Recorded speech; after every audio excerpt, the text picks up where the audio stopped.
একটা পার্সেল ছিল। মা, তোমাকে ছেড়ে আসার দিন মনে হচ্ছিল আবার নতুন করে হাঁটা শিখছি। হোস্টেলে আসার পর একদম আলাদা একটা অভিজ্ঞতা হয়েছে আমার, যার পর থেকে আমার পৃথিবীটাই পাল্টে গেছে।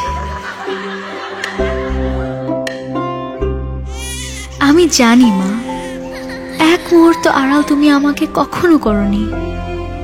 তোমার ব্যস্ততা, অবসর, দুশ্চিন্তা সবই তো আমাকে নিয়ে। আমাকে তোমার মতো কেই বা বুঝে মা। তাই এমন আলাদা একটা অনুভূতি তুমি ছাড়া আর কার সাথে শেয়ার করি বলো? যে স্বাচ্ছন্দ্য আর স্বাধীনতা এখন আমি পেয়েছি তা তোমার সাথেও শেয়ার করতে চাই। প্যাকেটটা খোলো মা। সেদিন সেরা ভেবে কাপড় দিয়েছিলে, জানলে হয়তো সেনোরাই দিতে। সর্বোচ্চ শোষণ ক্ষমতা সম্পন্ন সেনোরা আপনাকে দেবে কাপড়ের তুলনায় বহুগুণ বেশি স্বাচ্ছন্দ্য আর স্বাধীনতা।